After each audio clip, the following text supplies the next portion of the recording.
May I have your attention? Please welcome TechCrunch reporter Christine Hall and Sandhya Venkatachalam, partner Khosla Ventures.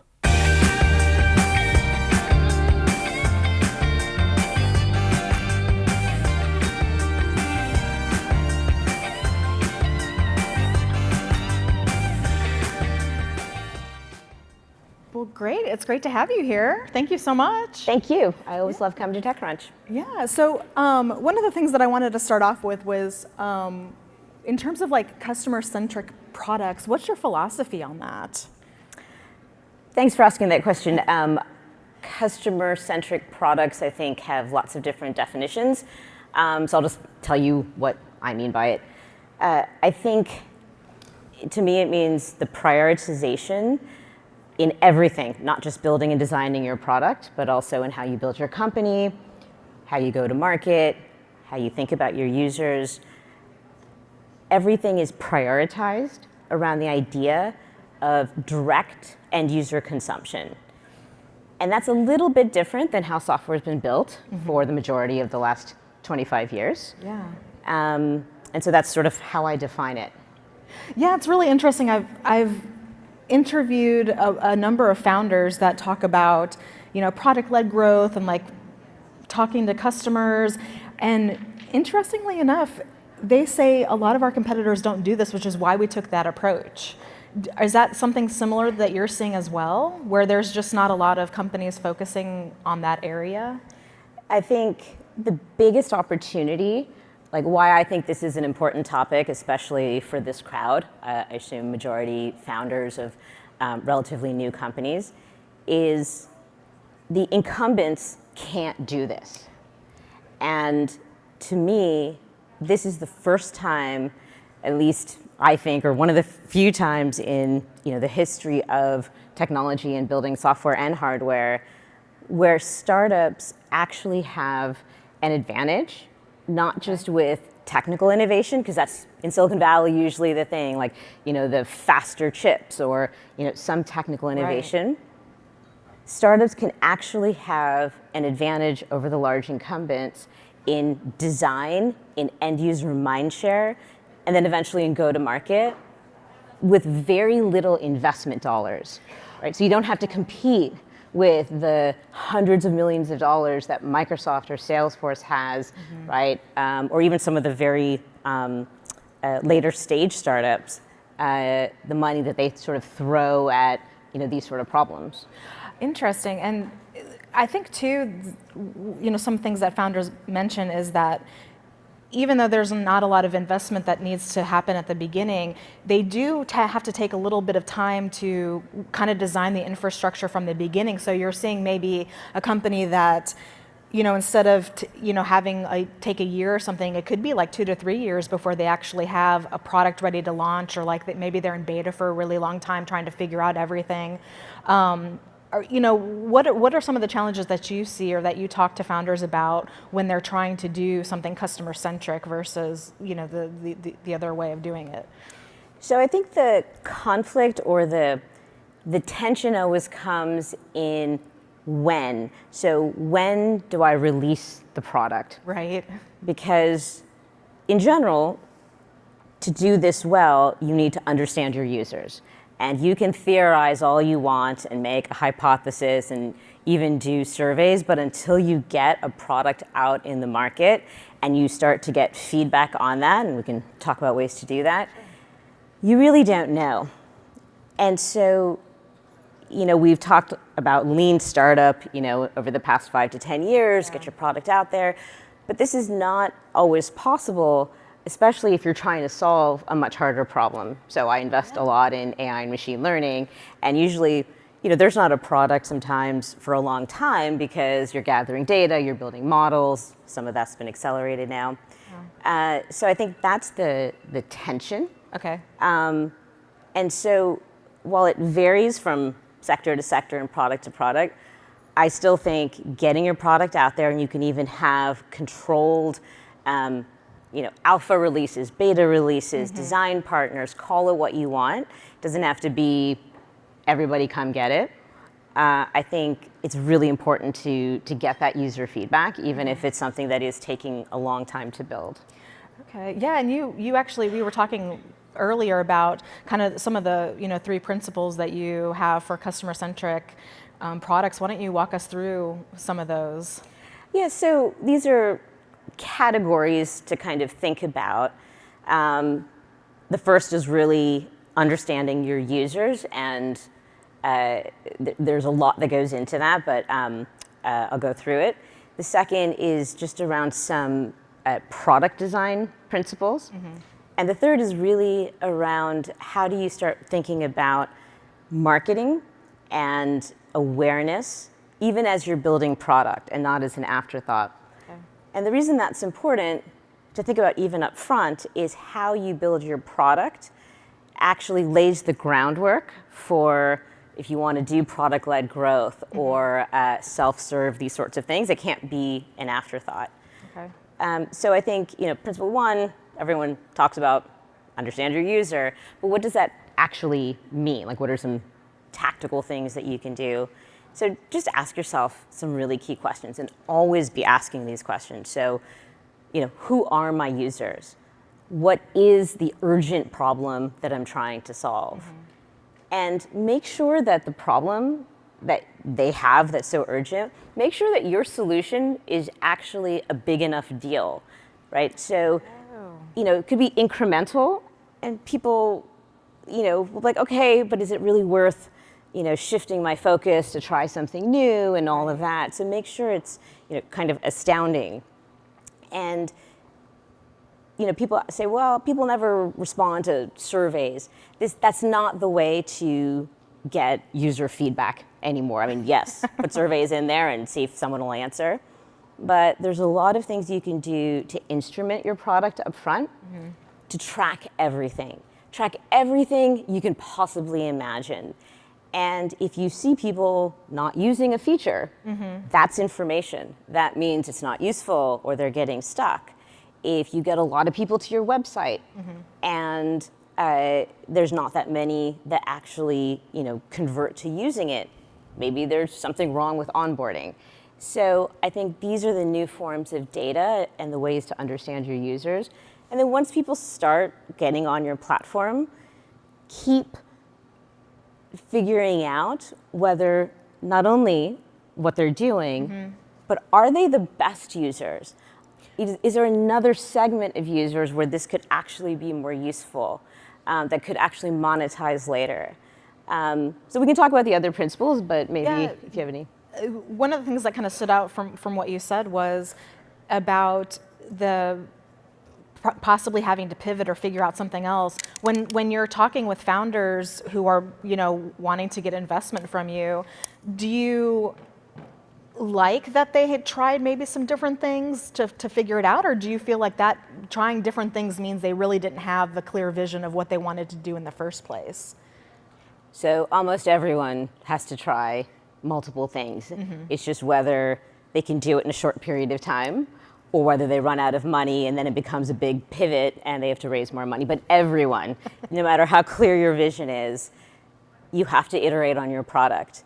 And actually, I think sometimes the product and the adoption actually informs the vision, and you might take a slightly different direction. You can still be true to your vision, but it might get modified a little bit. And so everybody has to do this. Everybody has to iterate. Everybody has to change. Yeah. We had a question. They were asking, which comes first, market, the problem, the solution, the customer team, or something else?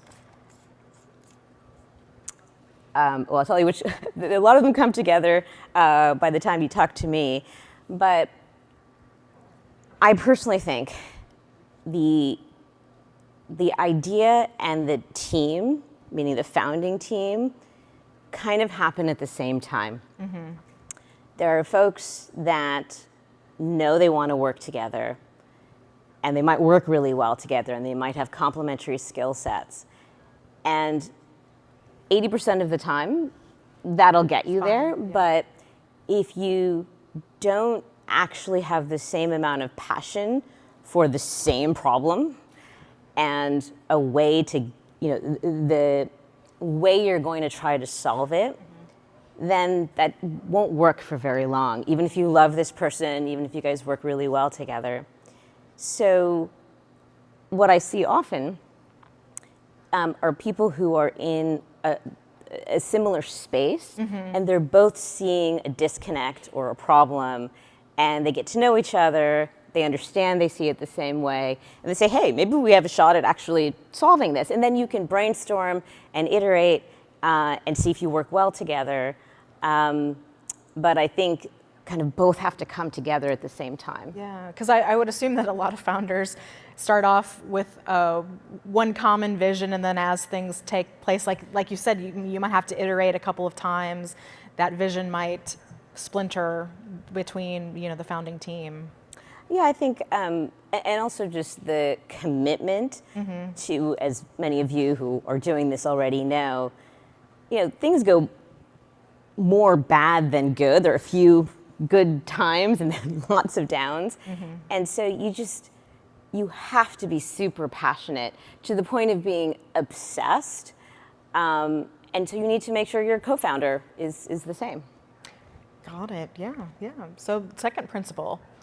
Yep, so once you have understood your users and you're tracking them and you have some basis, ongoing to measure things and understand, I mentioned don't just offer a solution. We now call it offer them a wow moment, right? Or that magic moment. Yeah. And the reason this is powerful is it really gets your user not only hooked, but evangelical, right? And that leads to the next principles, which are around, virality and engagement. But, all we mean by the wow moment or the magic moment is literally in a very short period of time, hopefully, your user says, wow, I can do that. Or, wow, I need to tell someone, I can't believe this. One of my favorite examples of this, there's many, in the history of technology, but one of our portfolio companies, OpenAI, released something called DALL-E 2 recently, which is literally text box. There's a lot behind the scenes, but it's a text box. You type what you want, and in a couple of seconds, right, the AI models behind it generate an image from scratch that matches your description. Almost anyone in the world can look at that in 4 or 5 seconds. And even if it's not perfect, right? Even if it's not the unicorn in the surrealistic style with the volcano exactly in the right place or whatever your imagination wants to tell you, it's still pretty damn good. And you're like, wow. And so it might take a little more time. They could have wrapped a big product around that to launch, but they understood what the magic moment was, how to get that attention, and they got to it really, really fast. Interesting. Is the magic moment, I think that whenever you're asking a company a question, you're always like, what makes you unique? And so I think you're kind of talking about the magic moment as being sort of something like that, but are there similar ones for everyone, or is it hard to find that magic moment? Somebody might not think about it, so how do they kind of work out what theirs is? So I do think the magic moment is a little different than what makes you unique. Okay. They're similar, so unique is sort of what makes you better. Sure. Or different than what's out there in the market. It's the realization of what makes you unique, which is the magic moment. Yeah. So they are obviously related. And the idea being, put very simply, it's giving value to your user. Okay. So in a very short period of time, they get immediate value that's not just incremental, that's big enough that they say, some version of wow, right? Yes. Okay. Yeah. So we have a question. How do you translate your long-term vision into measurable, smaller steps today? So I'll stop right there. Oh wait, I'm sorry. Hang on. Oh, they were saying especially for new technologies on the frontier like augmented reality. So there's a reason I'm a VC and you guys are founders. That is the trick, right? So First, having a view that there's a market that's interesting, and really having, when I say vision, it's that view of what does tomorrow look like, and that tomorrow should be ideally significantly different than today. Okay, so you live in this future state. This is how I see the world, and maybe not that many other people see it that way. That's awesome. That's good. Now, the first question I always ask is, well, how do you get, from here to there? And so what I've seen my portfolio companies and other successful companies and founders do is say, okay, that's great, the future state. I need to solve a problem for a certain set of users today. And ideally, it's either a big enough set of users that it can grow, or there are enough adjacent users that kind of look like them that need some flavor of this, so it's big enough. And I need to do that really well. And I need to create that wedge, that magic moment, and sometimes it's really specific, and it seems like sort of a smaller segment of users. And then the trick, right, is to kind of tie that together with what do I need to keep building, right, to sort of dominate the world. And there's no prescription, there's no formula. That's the magic of what you guys do.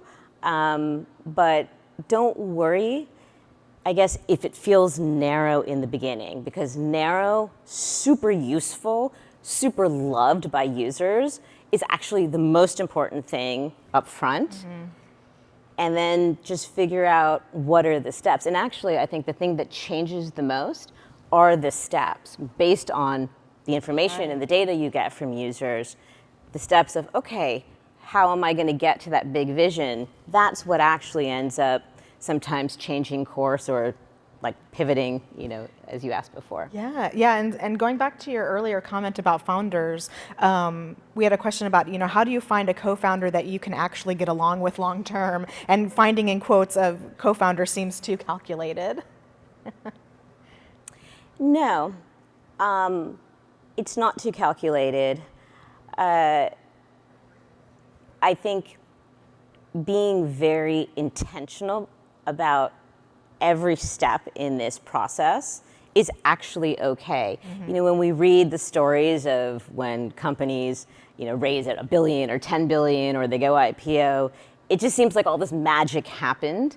But in reality, it's very intentional, it's very calculated, decisions are made constantly, and it feels very tactical. So don't worry about sort of it feeling calculated. It should be, especially in terms of finding, a co-founder. Right. So if you're really passionate about something, you have that vision, and the skill set that you need to complement you, go out and look for a co-founder. I think that's totally fine if you don't already have one, in the space that you're working in or so forth. And it's not easy. Getting out there, asking great founders that for referrals, just talking to friends, being places like this. There does need to be chemistry. So, it's not just, okay, we're very complementary and, you can do Rust programming and, I can do this or whatever, marketing. And there has to be chemistry, but that's like everything in life, right? There has to be some chemistry. So no, be intentional. Go talk to lots of people. Have a set of questions that not only you've answered for yourself, but eventually they need to answer. I've actually even had some founders and also partners who become partners or start a new venture fund together, go through counseling, not in terms of like fixing a problem, but like, are you a good fit in the long term if you don't know each other? So there's no shame, at least to me, in any of this. Do you have to have a co-founder, or can you do it solo? So you absolutely can do it solo. I would say a third of the backers that I have backed, or founders I have backed, have been solo founders. Okay. It is just harder. And it's not that it's harder because you have certain skills and you need to find somebody with complementary skills. It's actually not that hard to find that, and that person doesn't have to be a co-founder. You don't even have to be a technical co-founder anymore. You can hire a really great principal engineer, give them enough equity, always give them enough equity. So to me, that's not what gives me pause. It's the many, many conversations I've had where solo founders just don't have anyone to talk to, and you know, obviously, your investors, should try to fill some of that, but it's not the same, right? As that person that's like in it day in and day out, and just having that support. So these things may not sound important, but they're critical. So to me, that's my view on why it's more helpful. Yeah. If they were saying if there were 5 different startups that were building kind of the same exact thing, right? And probably had around the same valuation as well. What do you seek out to, choose one of them if that one is even interesting to you? So we at Khosla Ventures have a slightly different philosophy on investing. So Vinod, our founder, likes to say, if you have a competitor in your slide deck, we don't invest. And what he means by that is not, of course, every startup that has a good idea is eventually going to have competitors. But if you say, we're going to go up and disrupt Oracle and ERP, and by the way, Oracle needs to be disrupted. I mean, ERP is terrible. Sorry. So it's a good investment for someone. It's going to be a big company. But our view is that the truly transformational companies often come out of left field. The founders have this vision of a tomorrow that looks completely different. It's not incremental today, better ERP. It's, just a different perspective on how people work. And it doesn't have to be about everything, about the one thing that you care about. And often we haven't heard the idea, and we don't hear the idea for a while from anyone else. And what makes it interesting versus just like a wacky idea is that founder tends to have what we call a unique insight. So some reason they believe in that tomorrow, in that future. Because in their experience, they saw A, B, and C, or they collected this data, or they had access to users, and they understood something or believed something.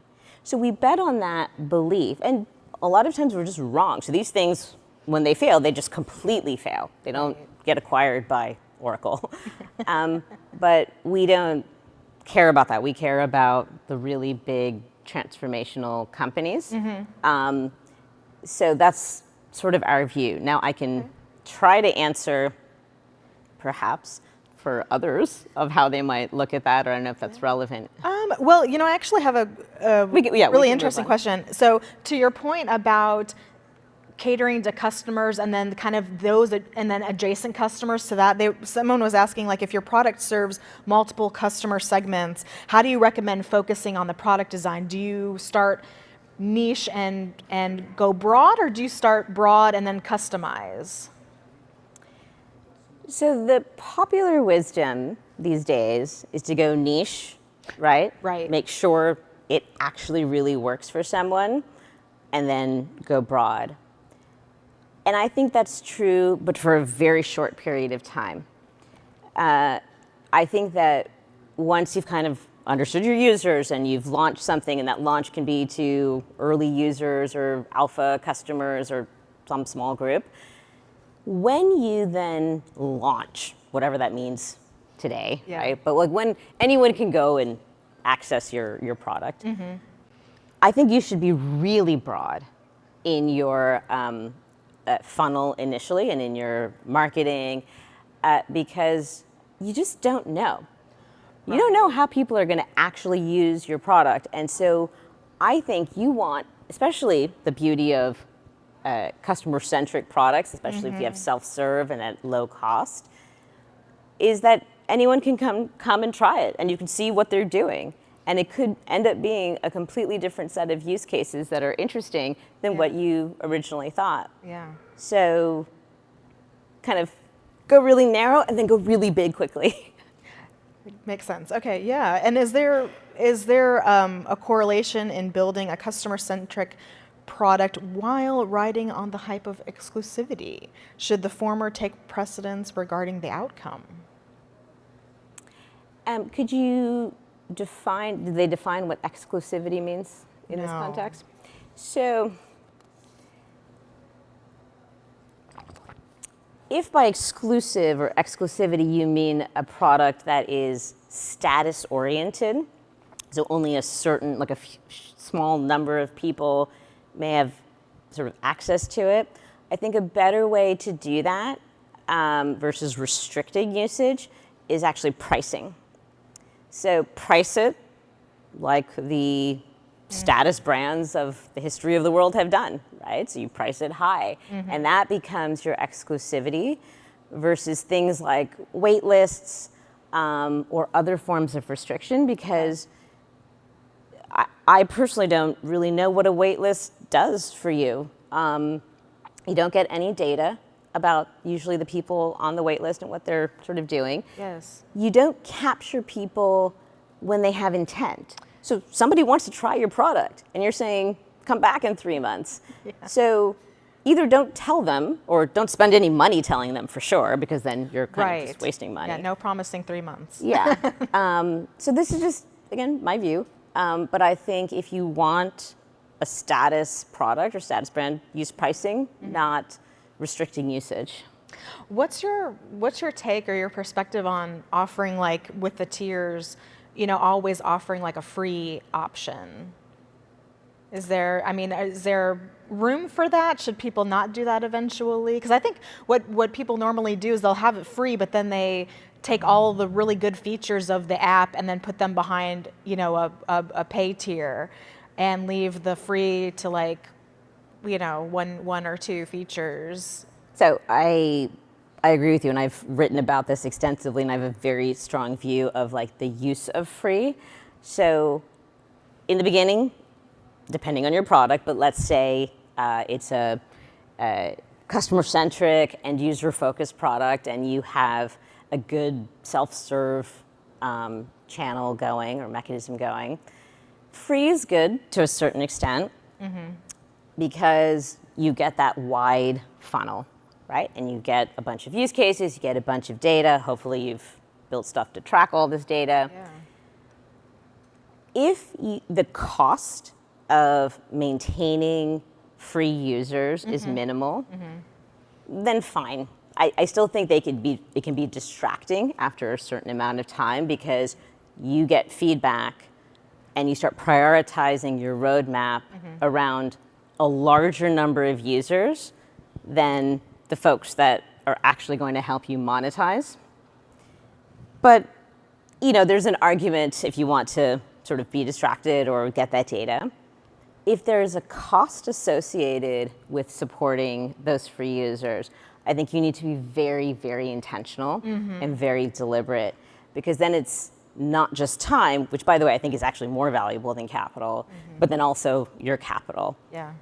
So I have seen over the last 9 to 12 months, founders coming to me much more quickly, founders with self-serve, sort of PLG motions, and saying, but I kind of now understand who my ICP is and who's going to monetize. Should I still have freemium? And I say no. And by the way, you can actually always turn it back on. But what I think is more useful is sort of the concept of free trials. Okay. Absolutely, let people try your product for free. For sure, in the early stages, don't charge until you deliver that magic moment, until you deliver that value. Yeah. And you can, by the way, have a free trial for 3 months. It doesn't have to be 7 days. Play around, experiment. But at some point, they have to make the decision to convert. And you will find very quickly the folks that are just dabbling and are never going to be that interested in converting. And what I found what my founders have found, is that the period is actually usually within 14 to 30 days, because people who care about your product, again, they have intent, they search, right? They're looking for something that solves their problem. They find you. And if it works, they actually don't mind paying, right? At least in most B2B, right? Consumer is a slightly different thing. And so get them to pay. And if you do not give those users a good experience, and you give them some crappy version for, ever, even if it's free, they're going to say, okay, well, I guess this is not what I thought it was, so I'm not going to continue. So you've lost that opportunity. So I completely agree with you. Yeah, okay. Perfect. Yeah, I think we are out of time. So thank you so much. Thank It you was so much for the great. questions. Yeah. Wonderful.